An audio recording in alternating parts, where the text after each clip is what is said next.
Asante Kotoko. It was a super day. It was a fantastic day. It was simply a moment to behold. One Babara Sports Stadium, and Neno, wow. One game, one Kwanko Bibiano, wow, because Asante Kotoko Modema, one a born in Neno, not a yet Modemo Ketwakra. Kumasi Asante Kotoko Modema, one a born in Neno, not a yet Modemo Ketwa, and a Modema, a lead to Kotoko winning by 3-0. Clearly, it tells you, say, Bibi Papa be at the Emma Asante Kotoko. And oh, Mother Mam Rancher, a boy now. From goalkeeping to a moment free bench by Ubia Bonomode. A free goalkeeping echoes your moment free bench by no. Ubia a Bonomode. Papa and Yasam Ketwa. And say competition for places, anymore. Competition for places, anymore. And no Quacrano Ababe Adia. Ebema Mrancher Modemono. Akoswana Akosru because what be jam bia. Unim say the Otiwachino. One year one. Oba be you at the Atonchai.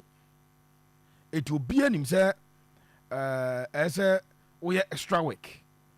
Ubian him says we extra week. So 1 year extra worker. Nipan eba be 2 edo Atonchai baby cry. It no ababe said ye any isitie ewo Asante Kotoko. One ashe and seriously, we game a course now with everything Kotoko ewo Babara Sports Stadium na a good answer from Coach Abdulkarim Zito. Coach Abdulkarim Zito over 10. Coach must score 8/10. Must score coach 8/10. The substitutions not a crucial to Kotoko emphatic win no munya no. We say initially game no na 1-0 no. Basake were still in the action. Na Basake ebetumi aye bibi e o game no. But Ebra coach making sure say yes substitutions and substitutions ready instant impact Ebra ni team no. Upo coach na say obona baso. So see the inclusion of Albert from the start of the second half. Something that gave Kotoko the second goal. Albert Ebemuno. Idea boa Asante Kotoko ye pa. So clearly, when Sadiana say a instant impact, and so I will game him. Then uyano everywhere. Yansha substitutions or at the Opoku a buyer. Inus Adams a buyer.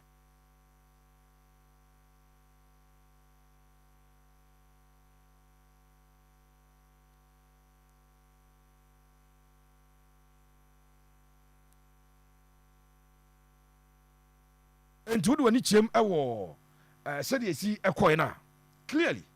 Now say a Mrancher Modemono and coach and sa game na course no. There be a banner anko ya coach dia anko ye yeka. Ya banner anko ya coach dia anko ye no. We sit here we say it. Ekoya we will sit here we will say it. And the coach ebenya 8/10. Ewa ne modemo game him.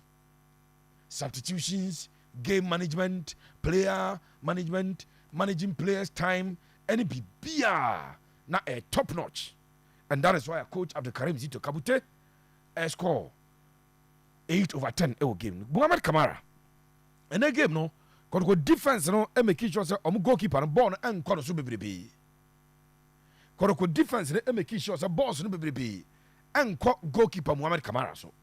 And in fact, Mo Kamara kept to a certain system where now he was more or less playing in the system na got airborne nti who say or command omo or she team no but now a well composed. So last weekend goalkeeper Muhammad Kamara AKP clean sheet. This weekend goalkeeper Muhammad Kamara AKP another clean sheet. Clearly goalkeeper no emodemono e wosoro or a goalkeeper for the month of December. The month of December ɔno ɛna goalkeeper for the month of December. January ɛhyɛ aseɛ no ɛna ɔkɔ concede goal ɛwɔ Swedro. After so ɔkɔ concede goal ɛwɔ Swedro no, I think sɛ on concede goal biem, and so the goalkeeper is doing very well. He's doing very well. He kept a clean sheet, fantastic clean sheet. 2 balls be a ban, so you could see a goalkeeper who was prepared. So ball no parry ball no. Any ball back could be even though in my opinion the player was caught in an offside position, he still kept his composure and making sure say was saving ball no. Etiano a goalkeeper the thing Adi Muhammad Kama right back Lord Amoah. Na Lord Amoah pra Lord na makase obehia senka obenya rest kakra o. Football no ya na I can say fatigue eta di praba. Who accumulate a lot of games it will lead to pra and wa bomb matches papa a branch the thing at Lord Amoah wa bomb matches papa. First tackle be a corner so na no thing. Second one be a buy. After went to me and continue with the game. The truth of the matter, and it's a goalkeeper anything a day right backer your friend Lord Amoah accumulating games when he rests. Good news, they said the Obesha and I know eba assist cry at Asante Kotoko in Emmanuel Kote. Lord Amoah before be free no man 5.5 as the ratings before all free game them. Oko left back a solid performance from Joseph Amoah. Solid performance from Joseph Amoah. Asante Kotoko left backs, you know. Patrick Asiedu, one more Joseph Amoah, and more Francis Aqua. No question, Francis Aqua.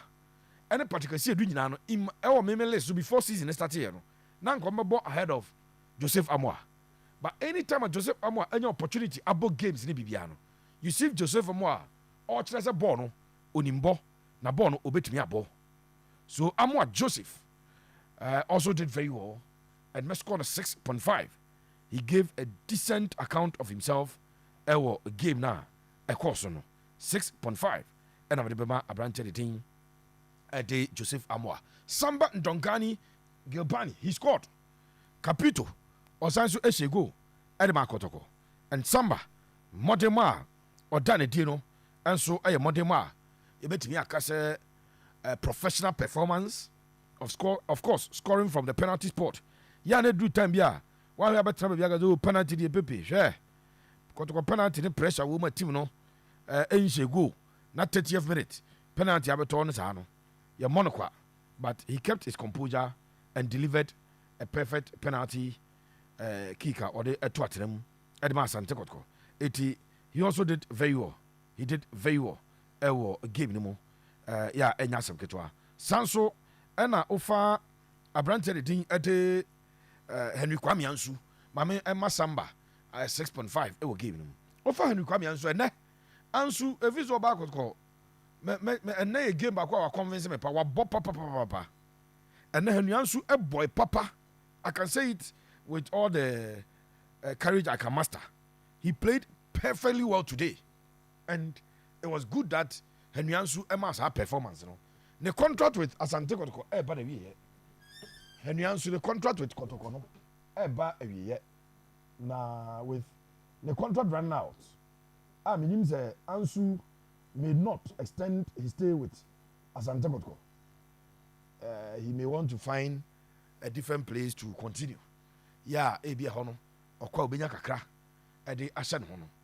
No question we will say, na Henry Kwame Ansu as what that performance a dear a bit to me ama a branch no ebenya baby edinani achirim obenya baby edinani achirim and that performance what done it you know na e was through and Ansu must score 7 e o game a course on Kotoko midfield no atare the Kotoko midfield me say I had a atare yes Prince Badu Badu Isco. Now Prince Baduno or a typical holding method. But Kamea says he say no coach Amano added responsibility. Prince Badu is supposed to be playing as a full 6.5 8 to 8 2 a Jumaminu our park and so.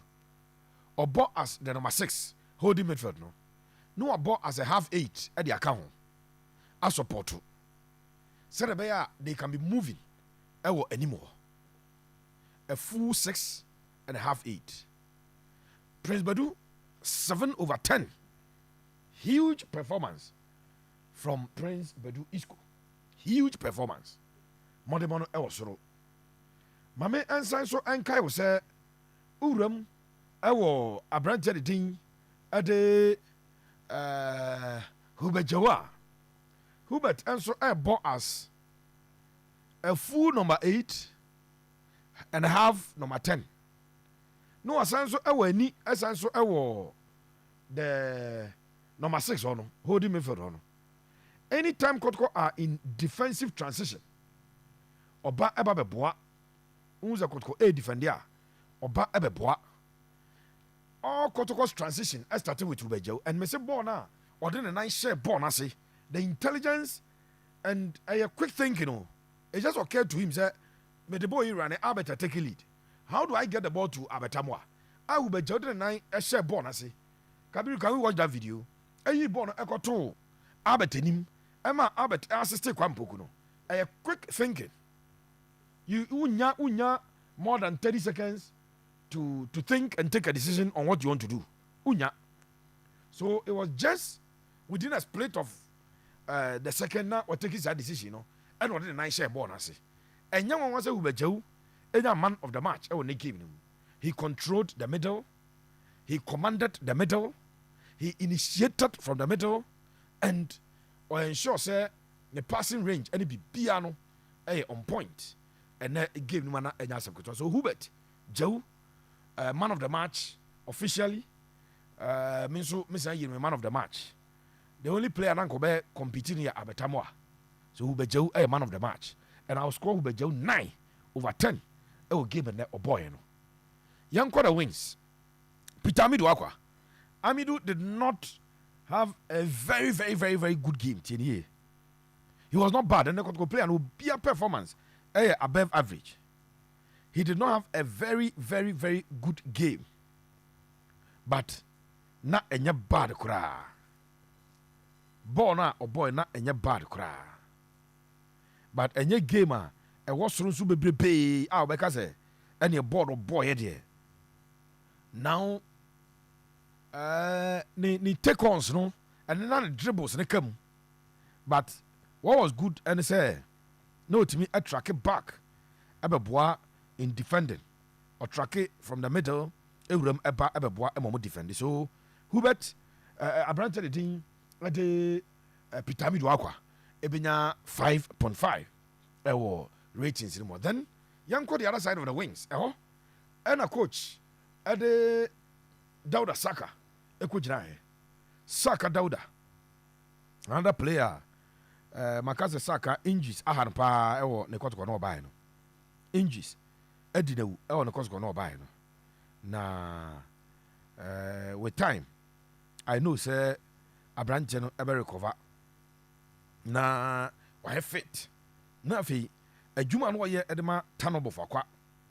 I ma Asante Kotoko. Eko fan no. A Juma no ye e tanobo for kwa ma Asante Kotoko eko fan no.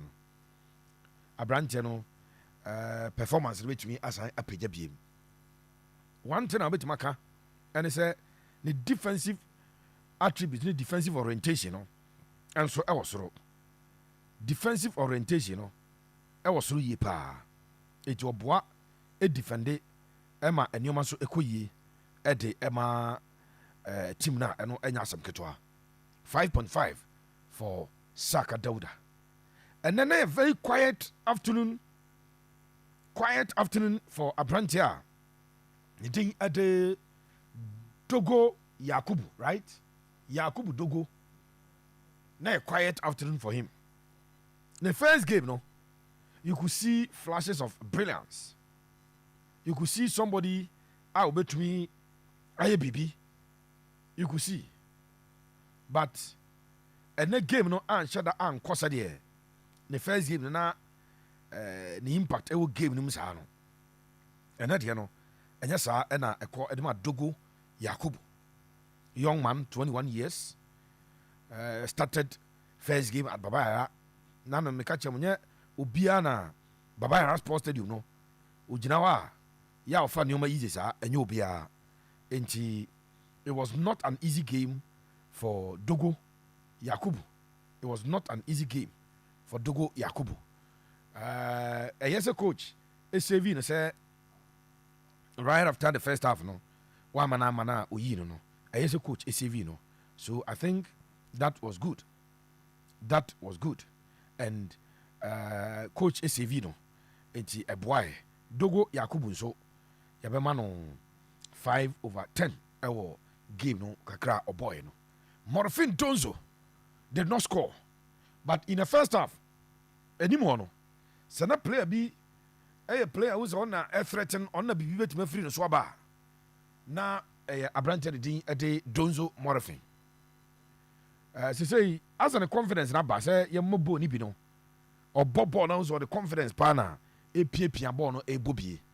So that also a branch editing at the Morfin Donzo. Now we go to a more free bench a buy no.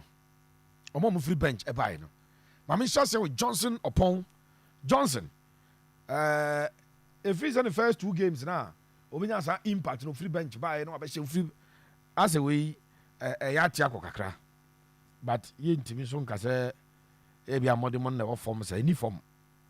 Only say ono ankasa no unse onye player or share season as second round ya no register no and o share be bon kakra enti abrante de din ade abrante de Johnson upon ebe score 5 ratings him 5. Now right back Emmanuel Kote, and Kote assisted. Manije Sadia no pa makasa sa assistant Emmanuel Kote here. After almost a year out with ACL. Na oba boss across way ema Abetamwa. A ball kick a bicycle kick a two at Emmanuel Kote fantastic. The confidence of Kote ebeba. His belief will come back. His ability say onu Kote no adwuma no betima ye no ebeba, and I just love it. I hope that bibia be koye ade ama abranche didi Emmanuel Kote going forward no obetumi anya say kwa de oba bebo because yenim the extent of injury na Lord epic you know. If Lord will be out for some games, then at least the Kote be yanka krame you say Kotoko enko chiri bebre nan say na just some of the left backs ni bi ene be gina obebo, but chese Kote ababaka obetumi aya adwuma no ade makoma Asante Kotoko, and that is good for team managing ade komasi Asante Kotoko. Kote must score 6.5 e game we mu for the assist and the fact that oba game ni generally na me adwene so obebo aso osuro da bi obebo is a player na ho ato no na oboni game 86.5 eko ediama Emmanuel Kote. Abet Amoah ebenya 8/10. Me score Abet Amoah 8/10. Makaze nye ubejewa kameme man of the match ebeye Abet Amoah senye ubejewa kameme man of the match na Abet Amoah. Abet did very well in the game. See, involved in 2 goals in 45 minutes. He scored and he assisted in 45 minutes after a return. Ebi anka fe na ko Libya ya wabai afe na Abet ebe ha niomum kakra kwan be fa so a obe adapte obe say, but I hit the ground running. Abet I hit the ground running, and he assisted in the game and was actually go. What else are you looking for from your striker when he's been out? And Abet Amoah numbers, you know, we're in the 4th Ghana Premier League game. We share 3 goals, 1 assist. See we in the 4th Ghana Premier League game here, and ukra 3 goals. Into that is very good for Abet Amoah. Abet 8/10. Kwame Opoku be ebe ball few minutes, and he also scored. na Kwame deɛ maka sɛ ɔmo sɛ apepe Opoku pɛ n'asɛm no do Kwame nam sɛ oh saa Kwame no kwasɛm no sɛ me last season the numbers no ɔbɛbɔ second round and the numbers ɔde ma Kotoko no I was very very very impressed.